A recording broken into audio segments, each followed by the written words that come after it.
puedo romper el fuego porque voy a hacer una sola observación, y obviamente que son todos los temas tan interesantes que cada uno podría tener muchas respecto del otro, pero ojalá algún día hagamos un curso como se hace en Oxford, los dos, cada uno exponiendo y el otro respondiendo. Es bien entretenido eso. Sí. Pero ahora quiero hacer una sola observación, que es el tema del dominio de una minoría en un sistema político, y es que en la exposición y también mucho en el discurso público en Chile se tiende a vincular esta cuestión con, llamémoslo así, la crisis institucional, el gobierno militar, los enclaves autoritarios, etcétera. Y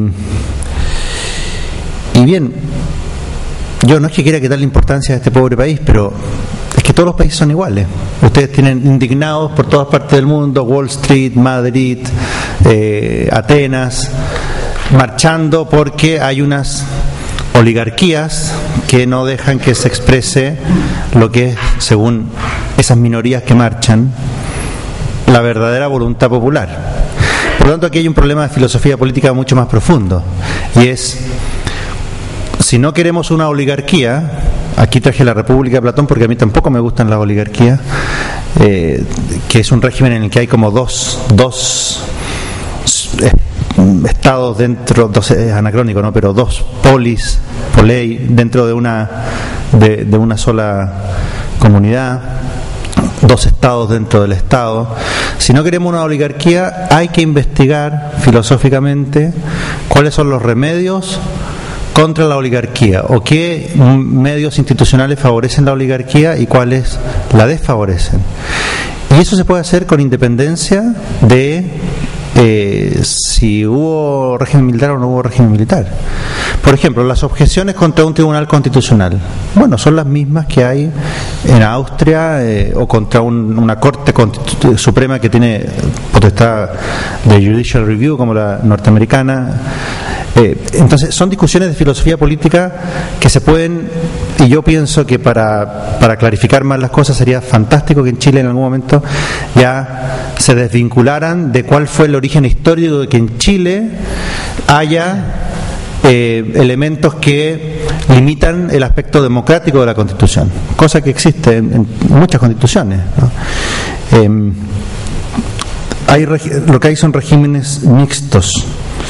Y la gran cuestión es si grupos que se manifiestan contra una forma de organización actual son ellos mismos también otras minorías, otras tantas minorías que están tratando de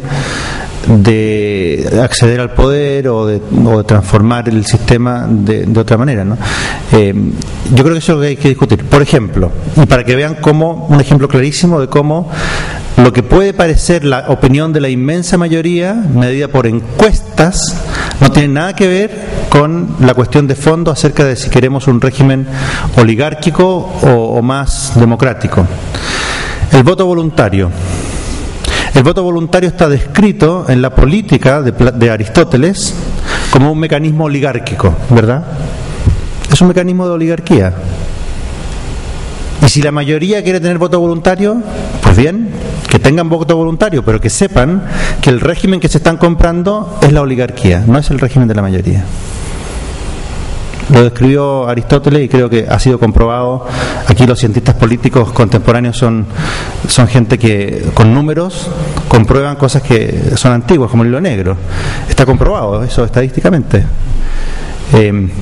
Entonces la única observación es que yo creo que el análisis efectivamente es valioso, pero se puede desgajar de situaciones institucionales más o menos felices o infelices, como ustedes quieran, que son las que pueden haber dado origen a un sistema mixto en Chile, pero que es el régimen mixto que existe en muchas otras partes del mundo, con sus bemoles.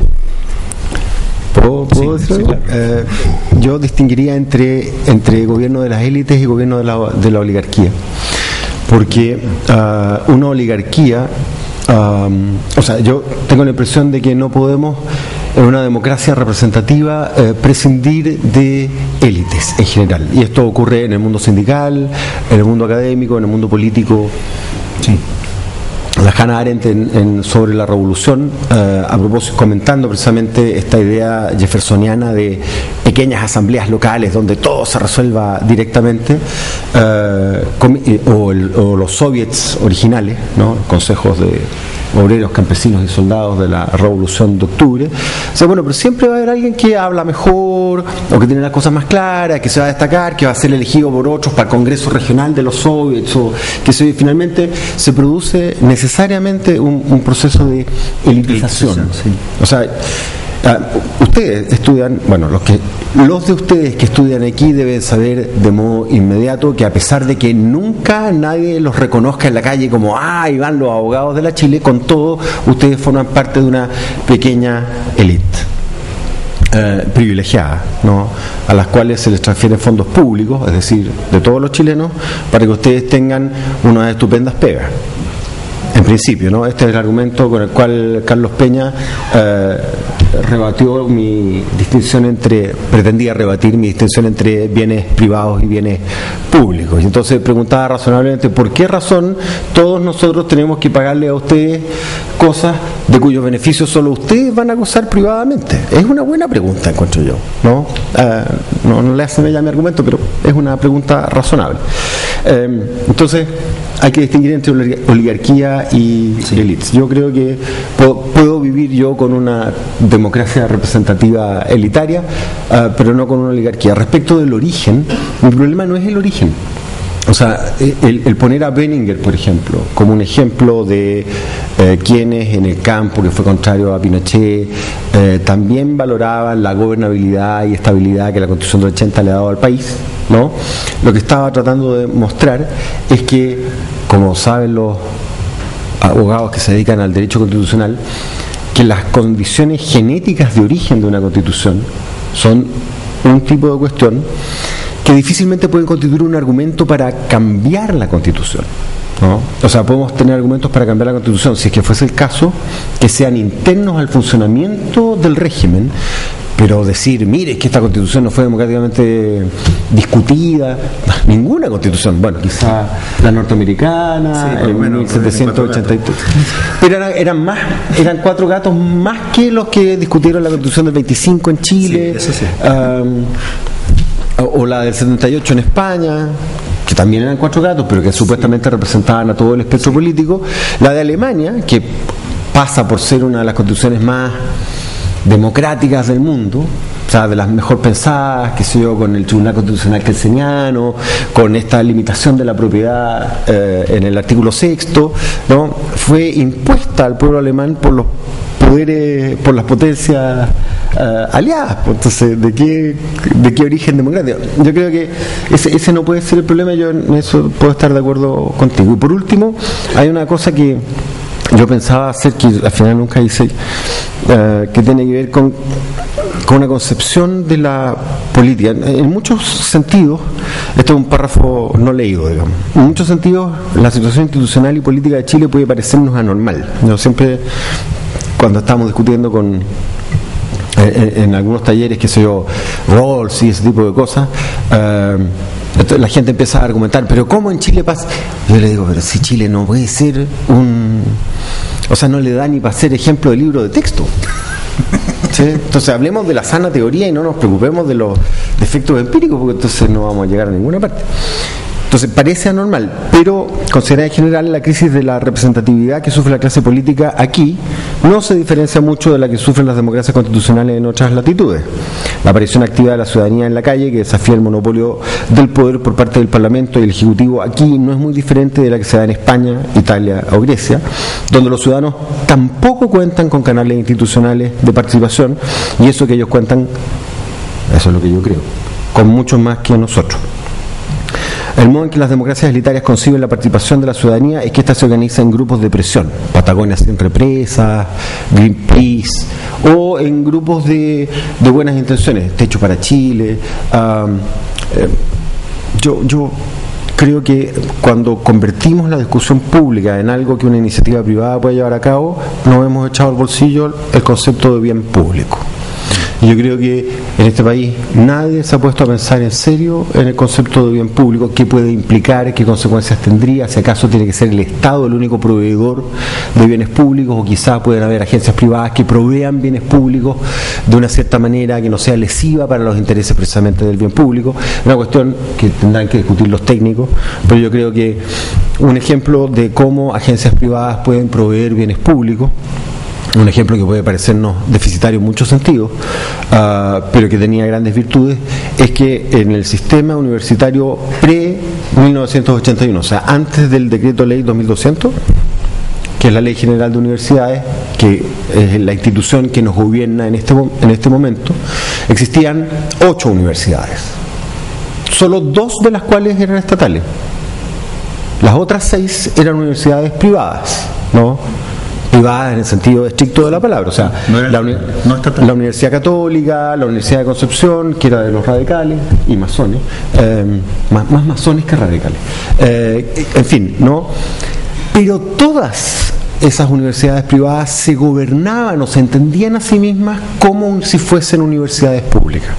Es decir, sus estándares por los cuales ellas mismas se medían eran los estándares públicos, ¿sí?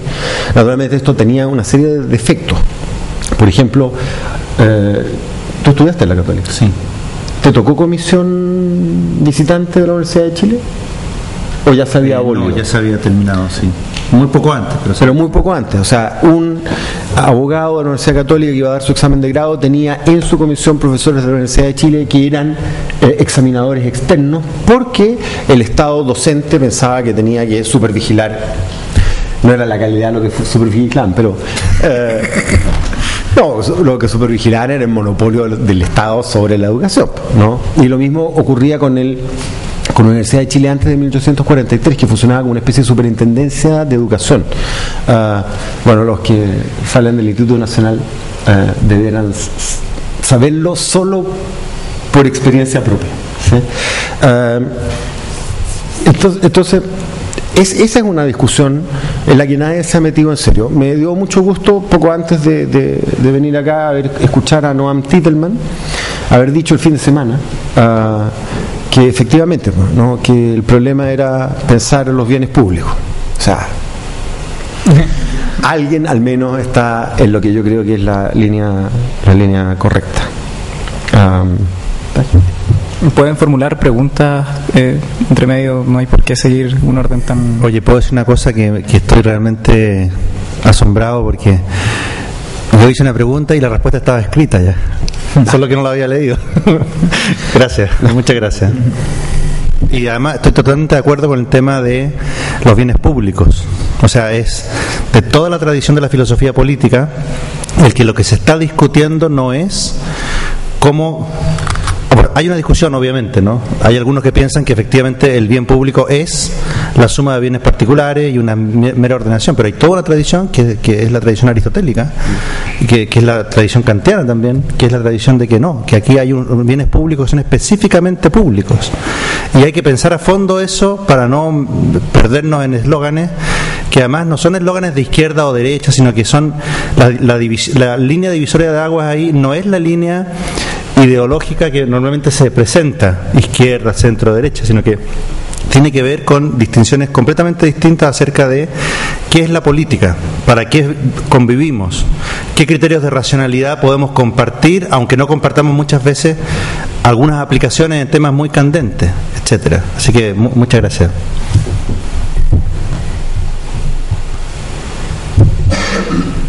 Allá.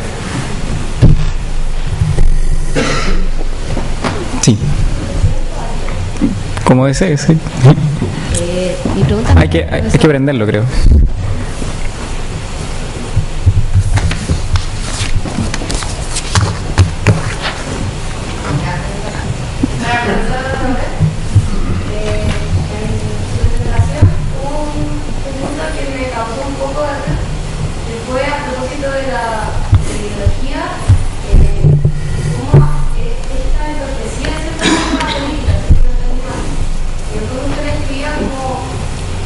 como esta una ideología como una especie de verdad, como de lo iluminado, que no admitía una discusión. Y para mí eso se asemeja más a lo que es el dogmatismo. Y yo creo que la ideología en sí está en la base de la política. En el fondo, si usted hace esa diferenciación o si cree que en verdad la ideología le hace la mano a la política, cosa contraria, yo creo que la ideología en verdad está en el centro de la política y que hace girar la política. Sí, hay un tema que probablemente el profesor... Voy a reformularla. O sea, voy a reformular la pregunta. La pregunta es, si usted me corrige, ¿por qué hago una presentación de la ideología tan negativa como contraria a una buena política, cuando en realidad, según la opinión suya, la ideología está en la base de toda buena política y por lo tanto no tiene esa connotación negativa? Y ahí probablemente el profesor Ormeño lo podría explicar mejor, yo le cedería la palabra, pero tiene que haber una cuestión sobre el significado de la ideología, ¿no? Es decir, la palabra ideología fue introducida por Destutt de Tracy alrededor de la época de la Revolución Francesa, y como un término más o menos neutro, en el que significaba y después tomada por algunos discípulos suyos que fueron llamados los ideólogos, en la que el significado era simplemente un conjunto de ideas que eran suficientemente fundadas en conocimiento empírico y por lo tanto tenía un significado neutro e incluso positivo. Pero Napoleón realizó una crítica de estos señores como la que normalmente actualmente se dirige contra los teóricos. Se dice, no, esos son muy teóricos, es decir, tienen ideas que no se aplican a la realidad. Y ahí empezó a adquirir un significado negativo la palabra ideología. Cuando la toma Marx, la encuentra en el estado de la cuestión que había establecido Napoleón, fundamentalmente. Ya tiene un significado negativo, pero él le da un significado mucho más profundo. El significado más profundo que le da Marx es el de un tipo de pensamiento que oculta la verdadera realidad. Si la realidad es de conflicto, de lucha de clase, etcétera, la ideología es, por ejemplo, una moral o una religión o un pensamiento jurídico o un sistema jurídico que hace que las personas que están imbuidas de ella no logren ver lo que realmente está sucediendo y por lo tanto todo pensamiento crítico es crítica de la ideología, y la palabra ideología adquiere desde Marx un sentido negativo en realidad. Ahora, durante el siglo XX tuvo muchas evoluciones la noción de ideología, y uno de los autores, un filósofo político del siglo XX que critica la ideología en un sentido específico es Eric Voegelin, por eso lo cité. Y es que él toma la concepción de ideología ya con ese sentido de una creencia que oculta la realidad. Solo que él, en lugar de seguir la línea marxista, dice, bien, pero es que el pensamiento marxista es el mismo una ideología. Y es él el que empieza a explicar esta idea de rastrear los movimientos gnósticos que le han dado a la ideología ese carácter como dogmático. De hecho, en esa línea de autores como Voegelin, tiene usted razón, la ideología adquiere esa connotación de lo dogmático, es decir, de que esto es así y por unos argumentos muy sencillos que todo el mundo debería ser capaz de ver, pero que en realidad solamente unos pocos hemos visto, porque hemos tenido estas lecturas, porque hemos tenido estos autores. Entonces, usado en ese sentido, la ideología obviamente que es algo que entorpece la política. Si le diéramos el sentido solamente de pensamiento político, que parece que da usted, de opinión política, entonces yo estaría de acuerdo con usted. Toda acción política debería tener un buen pensamiento político, ¿no? Entonces, con esa clarificación, me parece, y más sería meterse mucho más en la historia de la filosofía, uno puede entender en qué sentido convendría criticar el pensamiento meramente ideológico. No significa criticar que haya ideas o que haya pensamiento profundo antes de la acción política. Eso es una cosa que yo comparto también.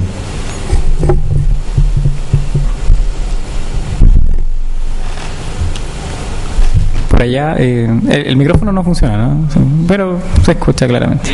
Tengo dos preguntas, una para el profesor Ormeño y para el profesor Rego.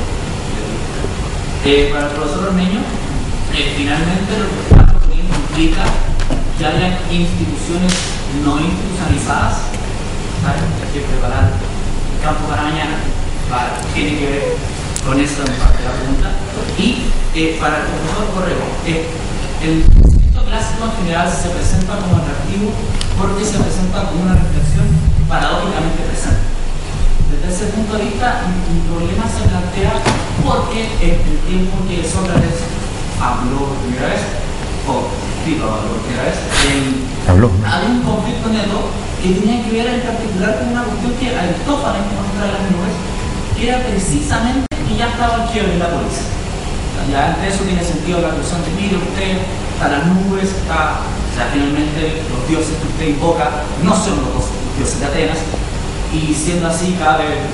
Entonces, bajo ese contexto de prematura noción de individualidad que aparece en la historia, ¿cómo tomar la idea del clásico en el día de hoy, bajo ese contexto? Primero. Sí, porque lo mío va a ser mucho más breve. No. O sea, un teórico de la política, yo no diría que yo soy un gran teórico de la política, pero me interesa la política como ciudadano, y por un lado y por otro lado hago clases al respecto, leo a los autores que están metidos y a veces hasta pienso algo por mí mismo. Un teórico de la política siempre es un teórico del orden. Puede ser... Todo esto suena muy Hinspeter, yo lo sé, pero es que no se puede. O sea, hasta los más revolucionarios de los revolucionarios pensaron que cuando ganaran iban a imponer un cierto tipo de orden, un orden distinto, un orden más bonito, no sé, pero entonces por un lado, o sea, si un teórico de la política no puede sino ser un teórico de algún tipo de orden, entonces un teórico de la política está obligado, siquiera vagamente, de modo puramente prospectivo, diseñar cuáles serían las instituciones de ese orden. ¿Sí? El punto quizá más problemático es que, a ver, en la tradición socialista, más que marxista, existía la idea de que la emancipación de la clase obrera no podía ser el fruto de la acción organizada de un partido, sino que tenía que resultar de movimientos espontáneos de la clase obrera. Esto está expuesto por Rosa Luxemburgo y por George Sorel bajo la idea de la huelga general, ¿no? La huelga general es un tipo de movimiento o reivindicación de la clase obrera que empieza por ser una cuestión puramente local y económica, pero que, dadas las condiciones revolucionarias, etcétera, etcétera, empieza a aprender, ¿no? Y entonces la burguesía apaga la benzina con fuego y se expande espontáneamente el movimiento liberador o emancipador.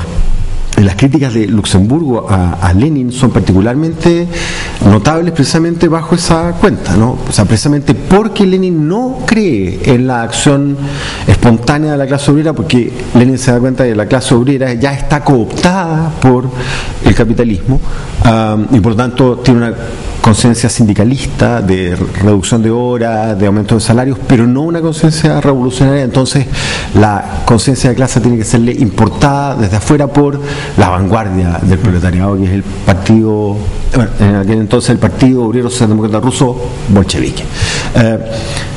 Y Luxemburgo dice, no, pero eso es lo que va a hacer, y describe lo que ocurre, ¿no? O sea, que primero está la vanguardia, que reemplaza a la clase obrera, luego está el Comité Central, que reemplaza a la vanguardia organizada, y finalmente está el secretario general, que es el que sabe, ¿sí? Y la historia me absolverá. Y el punto importante de la mezcla de esta observación es que yo creo que Lenin tenía razón. O sea, no puede haber orden de ninguna especie sin instituciones de alguna especie, ¿sí? Digamos, la advertencia luxemburguista ¿no?, de la parte izquierda del marxismo, lo de los espartaquistas alemanes, tiene que ver con el hecho de que no podemos poner todos nuestros huevos en la canasta del Estado. Entonces,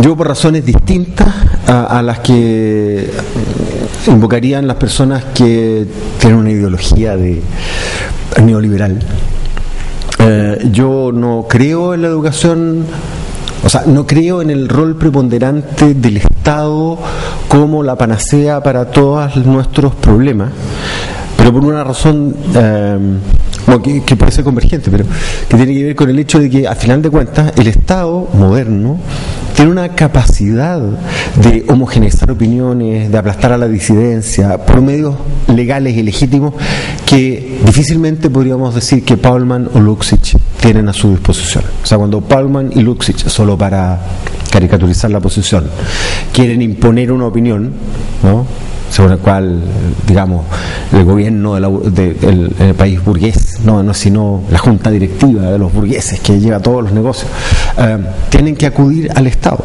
Y pueden hacerlo a través, esto sí es más cierto, ¿no?, a través de los contactos, ¿no?, porque estudiaron en los mismos colegios, están casados con las respectivas hermanas del otro. Entonces, Sebastián, por favor, dame una manito.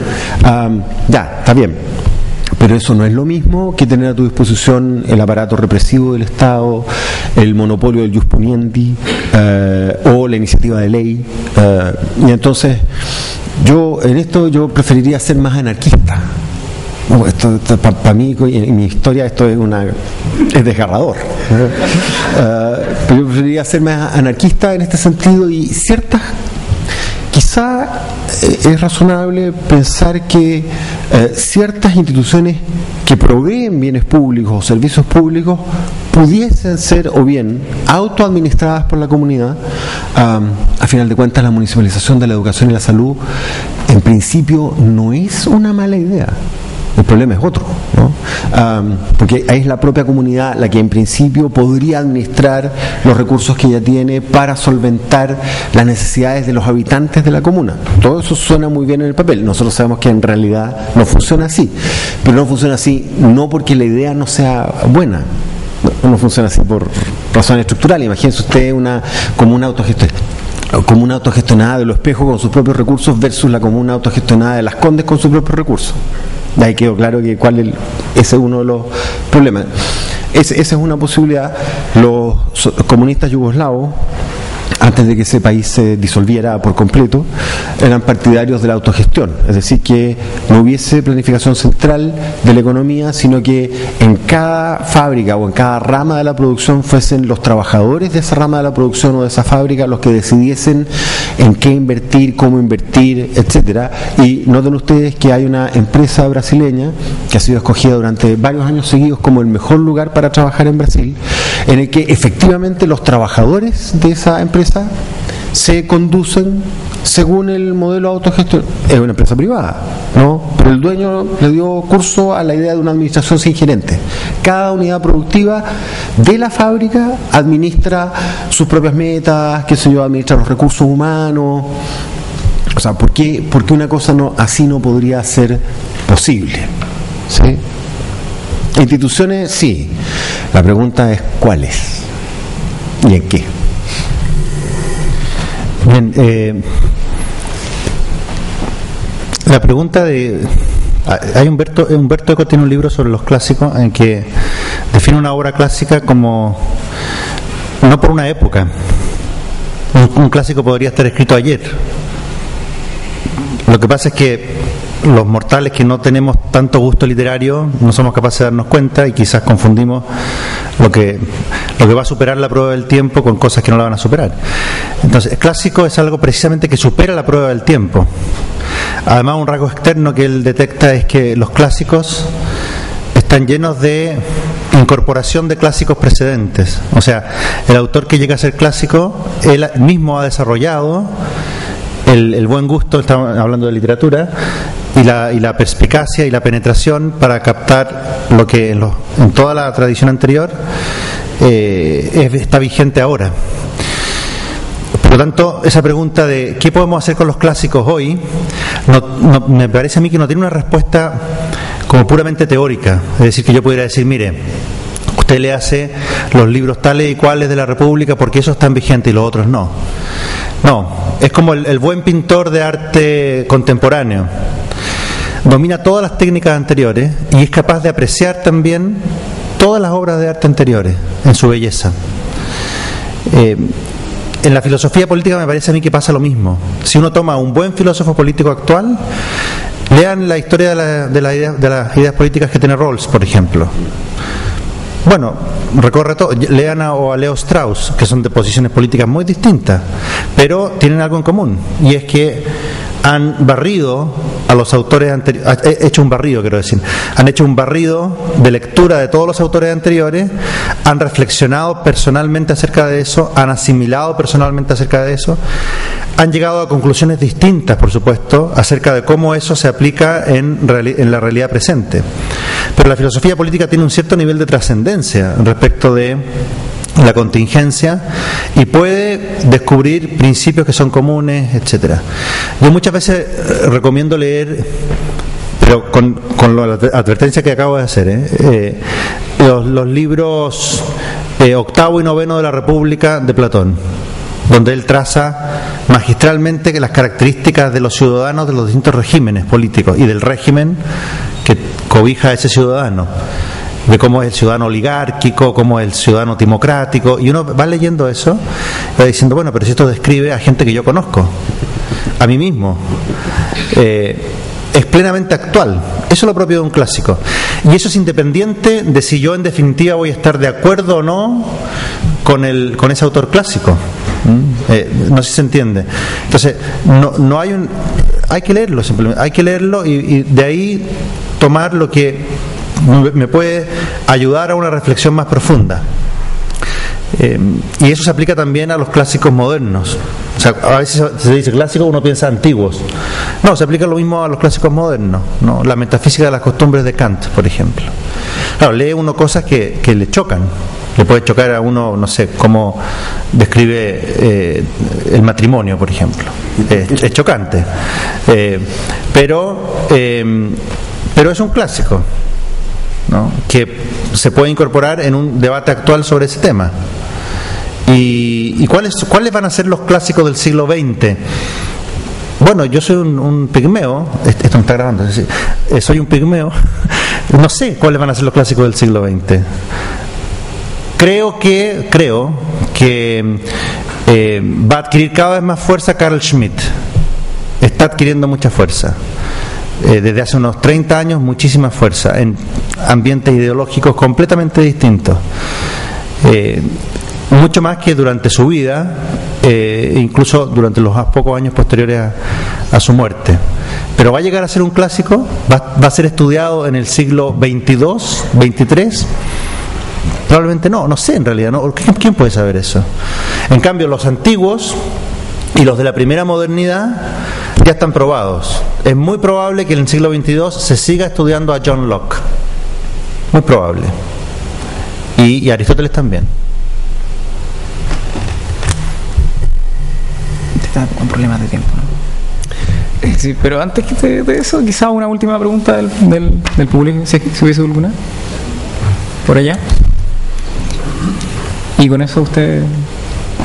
Sí, ya, esa es la última pregunta. Buenas tardes. Yo tengo una pregunta principalmente para ambos profesores, y en lo posible la pudieron responder. Y es partiendo ya de la base de la acción que tiene el ser humano, por cuanto esta se dirige efectivamente hacia un fin, como ya desde Aristóteles vemos se ha utilizado esa idea. No obstante, creo que en la política el factor más relevante no es solamente el fin que considera cada individuo, sino la comunicación en cuanto entendida como la coordinación de la acción. Entonces, a lo que quisiera apuntar es que tal vez el problema central de este siglo no sea tanto, sí, también los bienes públicos obviamente, pero no sea tanto el cómo se comprende cuáles son los problemas actuales de la política. O sea, la comunicación entre cuando yo designo a quién me va a representar a mí frente a otras personas designadas por la comunidad. Entonces, creo que el problema de la democracia representativa es que no existen instituciones que comuniquen efectivamente a las bases, traduciendo la lenguaje universitaria, a las bases con los dirigentes. Entonces, creo que el problema va por ese lado, más que nada, porque cuando uno conversa con las personas, uno se da cuenta de los intereses que tienen y no es el punto de el distanciamiento entre la persona que elige y la elegida. Entonces, en esa decisión yo creo que cuando se parte de la base de establecer que existe una clase política y una clase, por así decirlo, no sé, dominada, o que no es política o que es solamente ciudadana. Entonces, si en lo posible se pudiera atender a aquellos generando mecanismos institucionales de comunicación, una idea llamada como una esfera pública pero institucionalizada, tal vez yo creo que eso es lo que le falta tal vez a la convivencia democrática para que ésta pueda expresarse su máximo esplendor, por así decirlo, o que logre su fin de bien común por más que sea compartido o al menos comunicado entre los individuos.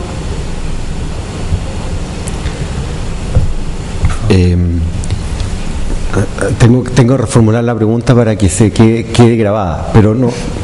Si no entiendo mal, lo que usted sostiene es que a lo mejor nuestro problema es que nos faltan instituciones mediadoras entre, digamos, la clase política por un lado y la ciudadanía por otro. Afortunadamente, la historia de la política real, no de la teoría acerca de la política, sino las formas institucionales, nos muestran un bestiario lo suficientemente variado. Es decir, por ejemplo, en Uruguay, el pueblo tiene iniciativa de ley.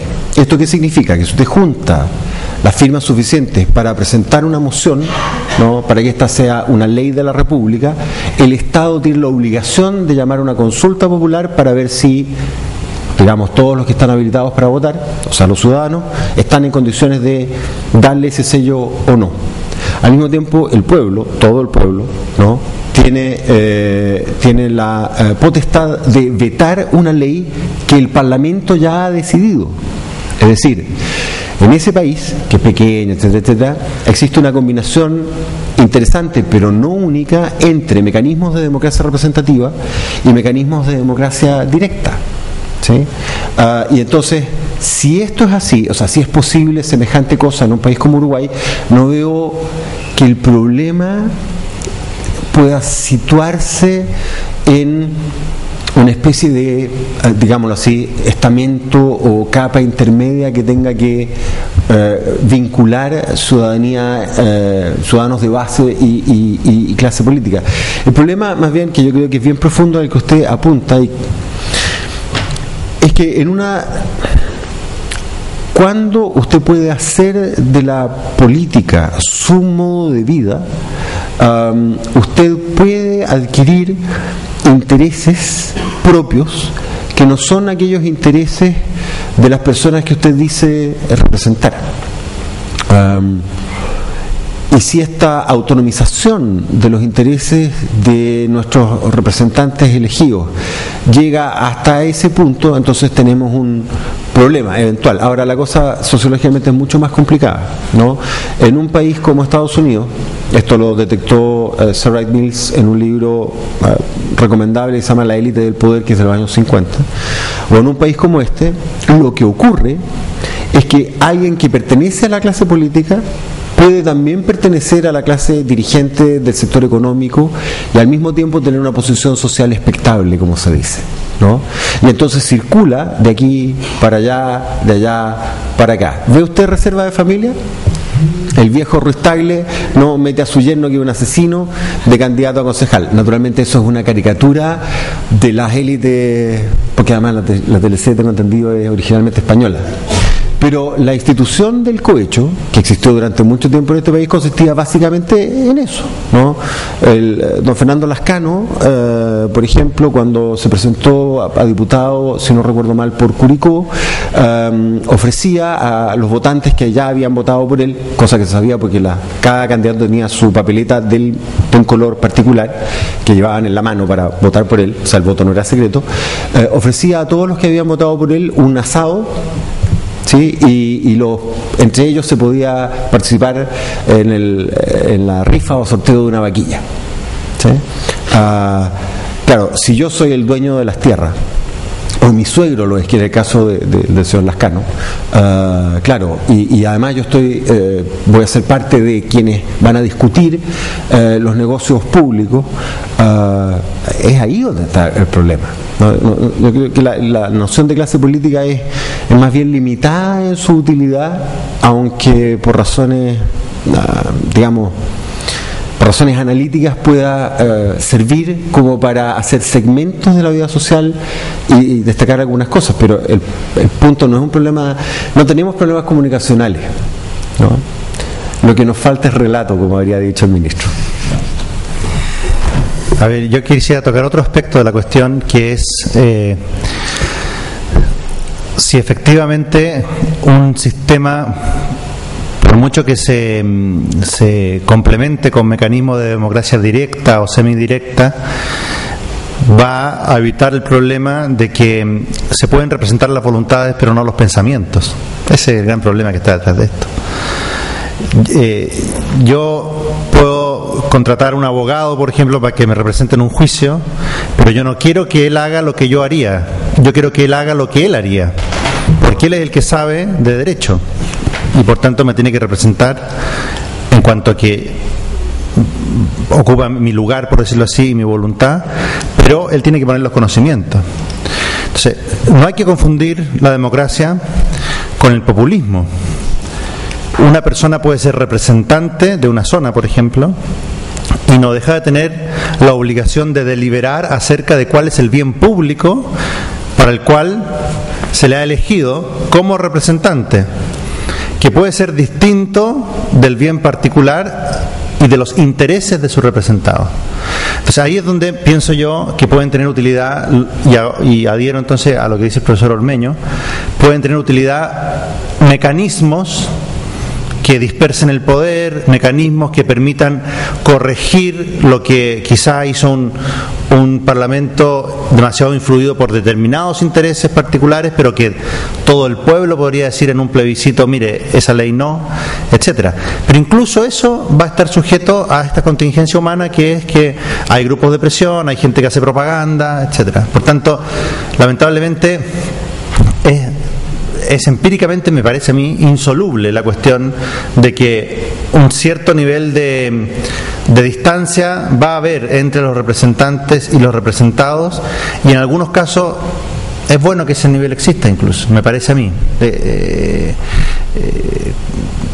Eso.